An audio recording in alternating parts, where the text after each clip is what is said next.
Bryce Underwood has committed to Michigan, and I know the Michigan fans are super stoked about this, as they should be. Quarterback has been an issue for the Wolverines all season long, and so to finally get a player that you can trust that next year will be a very large contributor for the team, it's very exciting for the Michigan fans. However, I do think that this is exciting for Big Ten fans in general. So even if you're an Ohio State fan, even if you are somebody who just despises Michigan, good news, there is some stuff that is helping the Big Ten overall and not just your arch rival. Or if you're a Michigan fan, you can just point and laugh and say, haha, we got the best recruit out there and there's nothing you can do about it. Well, yes, you did. And so let's go over some of the stuff that makes this such a good thing. I have 3 points on why this is such a good thing for the Big Ten overall. Before we do that, let's make sure we reiterate this is the number one player, the number one quarterback in the 2025 class. Pretty much consensus. He is 24/7 composite rankings, 24. I mean, all these different. He is the number one player. The only place he is not is on Rivals, where he is the number 2 player, and the number 1 player is Tavien Clair from Ohio State, somebody we're going to talk about a little bit in this video. Underwood, he flipped from LSU to Michigan. That's really where we start off. That's not even one of my points, but that's really where we start off here, is that we now have the Big Ten flipping the biggest recruits in the sport away from the SEC to the Big Ten. And to be honest, Michigan has not had a season so far. What, 5 wins right now? Michigan has not had a season so far that would make people believe, wow, they are a contender for these type of level recruits. It really was the NIL. And also Sherrone Moore, a young, charismatic black head coach that is going to be somebody that recruits can relate to, that recruits are going to be attracted to. I mean, I think from the beginning, Michigan fans, really fans in general, knew this was going to be a major selling point about Sherrone Moore over Jim Harbaugh. Jim Harbaugh didn't necessarily put in some of the emphasis into the recruiting, I guess you could say, that maybe some people would like, but he got results, correct? He got the national championship last year. The 3-year run that he went on was huge. It's just now what is going to happen moving forward for Michigan, and what does this mean overall for the Big Ten? Let's start with number one. The number one thing this means for the Big Ten is the Big Ten now has 3 of the top 5 quarterbacks in the 2025 class, assuming all of them commit, which 2 of them just flipped like tonight, and then a couple, like, I don't even know if it was a week ago, they just flipped to committing to their respective schools. So I don't find a reason why they wouldn't. And Tavien Clair of Ohio State has been committed for a long time now, so I don't see why they wouldn't stick with their commitments. But if they do, Bryce Underwood, the number 1 quarterback, Tavien Clair, the number 3 quarterback, and Hassan Longstreet, the number 5 quarterback. Actually, an upgrade in the rankings over their previous commitment in Julian Juju Lewis. These are in the 24/7 composite rankings. So if you look around, things might be a little bit different, but the composite rankings are the rankings I trust the most when you kind of compile everything together. So last year, the Big Ten did get 3 of the top 4 recruits or quarterback recruits, but 2 of them went to the same team, and 1 of them did not come until after signing period, which means he transferred to Ohio State. That, of course, being the number 1 quarterback in the class in Julian Sayin. The other quarterback, Dylan Raiola, the number 3 quarterback in the class, who went to Nebraska. And then the number 4 quarterback in the class, and Aaron Nolan, who also went to Ohio State. This is huge, though, right? Back-to-back classes where you are seeing top quarterbacks in the class go to the Big Ten. It's huge because previously the quarterbacks at the top were being dominated by schools in the ACC, the SEC, the Pac-12, some of these conferences that have kind of dominated for a long time. The ACC was really a little bit more, and then the SEC, the Pac-12 had some good reign from here and there. I think you could say the Pac-12 had an argument last year for being the best conference with Washington, Oregon, and everything they were able to do there. But I think you would still say last year was probably the SEC. But as you move forward, it's a very likely possibility with the addition of some of these quarterbacks, how much that's going to mean for the Big Ten overall becoming the best conference. Because not only are you attracting the best quarterbacks now, but who do recruits want to go play with? They want to go play with the best quarterbacks. These quarterbacks are not known as number one recruits just off of their physicality, just off of their speed and their arm. A lot of these guys are charismatic, good leaders who have relationships all throughout the recruiting class. A lot of them get known for their ranking, not just because of their talents and their skills, but also who they are as a person. And so their ability to bring somebody else in alongside them is huge. So overall, the shift in QB dominance, we're talking about Ohio State, we're talking about Michigan, who actually did sign a lot of really good QBs there for a while. We're talking Chad Henne, J.J. McCarthy a couple years ago. I mean, that was probably the most recent one. You had Ryan Mallett was another top quarterback recruit who was signed to Michigan. Those guys just didn't pan out. Well, J.J. McCarthy did, and now it's going to be Sharon Moore's job to make sure that Bryce Underwood does pan out. Thankfully for him, it's a pretty good deal. I mean, this guy's getting compared to the likes of Cam Newton, but when you look at it overall, the Midwest and the West Coast teaming up together, USC, Nebraska, Ohio State, Michigan, this is forming a very good core of teams that are going to attract good quarterback talent. In the past, you had teams that maybe weren't going to attract some of the best quarterback talent. And even another school that has signed some five-star, or well, the most recent one was a five-star quarterback. Guy that's starting for him right now is Penn State, signed Drew Aller. So does Penn State rise up and start getting some better quarterback play out of their guys that they bring in? Well, Penn State has to get the wide receivers to do so. And right now, they're trying to flip Quincy Porter away from Ohio State. If they manage to do that, that's going to be attractive to quarterbacks in the coming classes, especially if Penn State starts using some of that NIL, not just for the defensive line, not just for the secondary, the linebackers, where they previously signed many of these very good recruits, but if they also start using it for wide receivers, quarterbacks, stuff like that, you're going to see an increase of talent at the quarterback position going to Penn State as well, which is just one more team that is going to be able to respond to the other conferences. And then, of course, the on-field impact. These are highly recruited players. Dylan Raiola has done a good job this year. It's been a little bit more troublesome in the second half of the season, but he's also a freshman. This is what you get, right? When you start somebody in their very first year of college, the rest of the conference gets used to him, studies him, they get to know him better. And then also Dylan Raiola, he's kind of hurt. He's kind of banged up throughout the year. I look for Dylan Raiola to get much better next year. Same with Drew Aller, right? Everybody thought Drew Aller can't throw the ball downfield last year. Oh, he can't do this. He can't do that. Drew Aller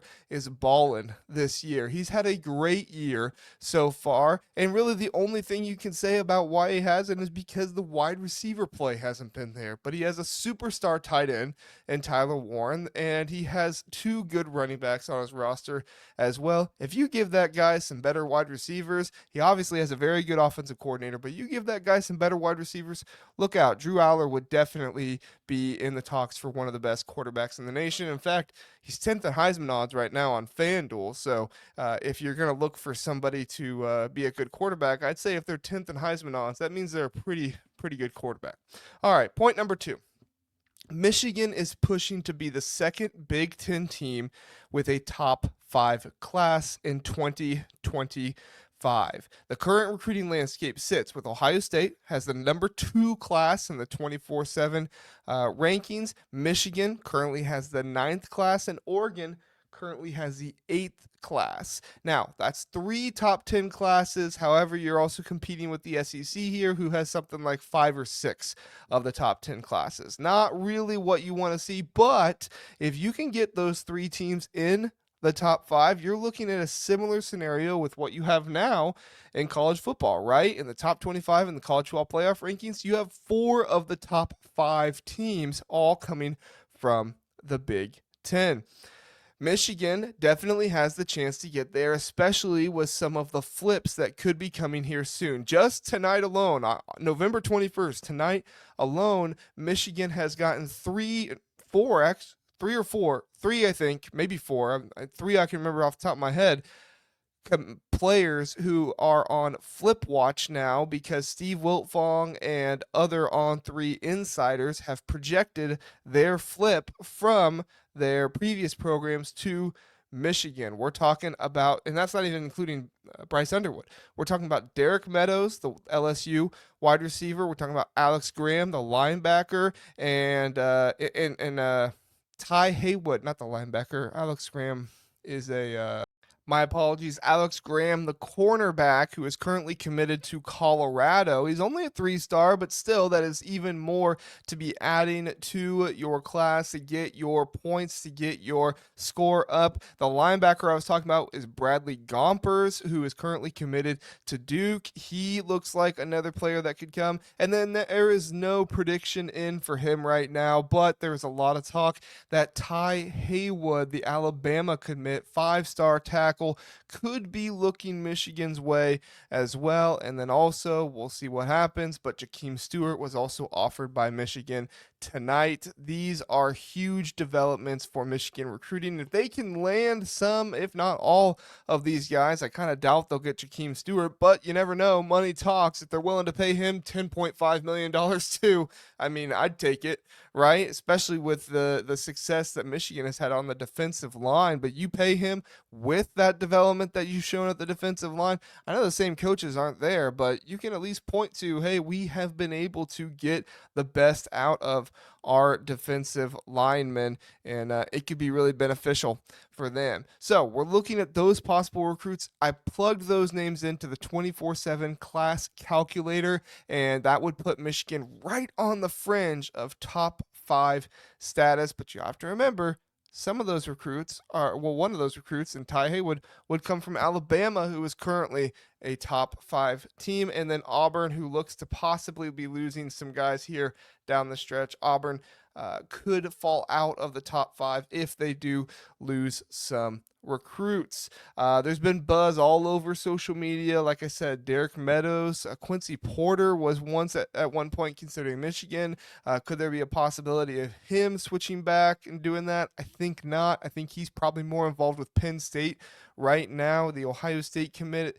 But I think Ohio State is probably going to hang on to him, probably going to try to pay him. He is a recent 5-star status. And then, of course, Oregon. Oregon is always going to be known as one of these flipping schools, because not like one of these schools that can flip because of their NIL opportunities, what they have, and how much Phil Knight is willing to pay some of these players. They've had a few players flip away, but they could also flip some players to them as well. And right now, I would say they are the favorite for Jakeem Stewart to go there as well, the 5-star defensive lineman who would help the Oregon class even that much more. Probably I haven't checked, but I would say the highest rated uncommitted player in the rankings right now.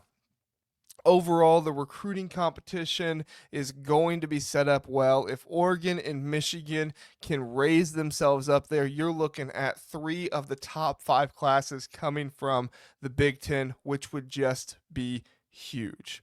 All right, last point, number 3, Big Ten's increased dominance in the NIL space. The NIL landscape currently looks like this. Pete Nakos in August put out an article where he ranked the top 15 NIL collectives in college sports, not just football, in college sports. It came out with Ohio State at number 1, Oregon at number 4, Nebraska at number 8, and Michigan at number 13. Now, I don't know how Pete Nakos put this list together, but I'm just going to guess if you're able to pay your quarterback $10.5 million, you're probably looking at an increase of your NIL ranking. Right now, there are 4 SEC teams in the top 10. There are 3 Big Ten teams in the top 10. If those 3 Big Ten teams hold and Michigan moves into the top 10, possibly into the top 5, let's be honest,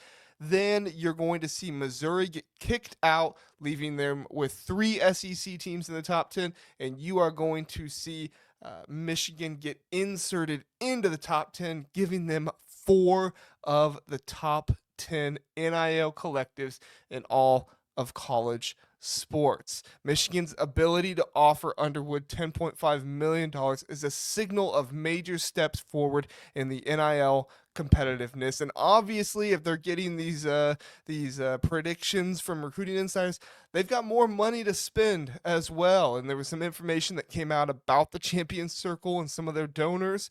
Guys, they've got guys donating to the collective that are not even graduates of Michigan. Larry Ellison, who went to Illinois, I don't believe he graduated from there, but he went to Illinois, billionaire. He is currently donating to the Michigan NIL, which makes them even more of a threat, even more dangerous in this space. Like I said, there is no reason to believe that Michigan would not be a top 10, probably top 5 NIL next time these rankings come around. I have no idea when Pete Nakos decides to put another one out there, but based off what we've seen, I'd like to see it happen. And overall, let's just be honest, guys. Let's just be honest, okay? The Big Ten is predominantly West Coast and Northern, right? West Coast and Northern holds a lot of the money in the country. I'm not saying anything bad about those people down south, right? I kind of poke fun at the South a little bit on Twitter and stuff. You know, it's all in good fun. But overall, the money that is in this country predominantly lies up in the North and on the West Coast, just where it so happens the Big Ten is. So you see a school like Michigan getting their NIL act together, Ohio State. You see a school like Oregon with Phil Knight, the main donor of their NIL, and what they're able to do over there. Nebraska and their ability to pump up the fans and get NIL donations over there. Guys, we're not even talking about schools that have huge alumni base that could be doing even more in NIL yet. There are other Northern Big Ten schools that have the opportunities with high-profile donors that could increase their NIL prowess, their NIL footprint, whatever you want to call it, in the space even more than what we have already seen. The potential is there. The Big Ten has the potential, not just with the television deal and what they're doing there, but also with the NIL collectives, getting people to donate. There are so many opportunities for the Big Ten there in Michigan. Making this huge jump with what they've been able to do with Bryce Underwood signifies that they are taking this serious. Again, if you're an Ohio State fan, you might not have liked some of this because some of this, I mean, a good amount of this was praising Michigan, right? But what they were able to do, getting Bryce Underwood, and what that means for the Big Ten, what that means for them, establishes this conference even better than it was before.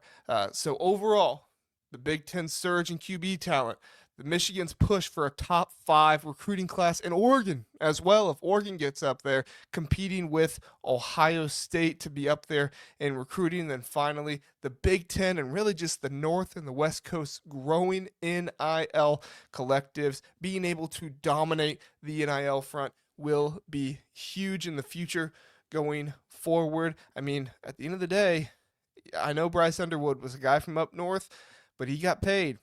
Start paying some of these guys down south to come up north instead. You're going to see the talent really shift quickly from the SEC to the Big Ten. We could see it happening as soon as next year, in my opinion. That's all I got, guys. Let me know what you think. You think I'm off base? You think there's something else that Michigan did that helps out the entire Big Ten? Let me know. Like and subscribe. We appreciate it. Come back Saturday night after the final Big Ten game. Me and Casual Big Ten Kent do a Power Rankings episode on Sunday night. Me and Zach Guggenheim of Big Ten Football Talk, we do a recap of the entire weekend, everything that happened in the Big Ten. Monday morning, we have a basketball Power Rankings episode. And then Tuesday night, we have a Big Ten preview for the week coming. We got you covered here at the Big Ten Huddle, whether it's football, basketball, whatever it is, we got you covered. Go follow us on Twitter. Even if you're not somebody that's going to come back and listen, it's all good. I get it. You just want to see videos like this. All good. I get it. Go check us out on Twitter, on Instagram. Follow us over there. A lot of good Big Ten content. Thanks so much for watching. I appreciate it. Have a good one.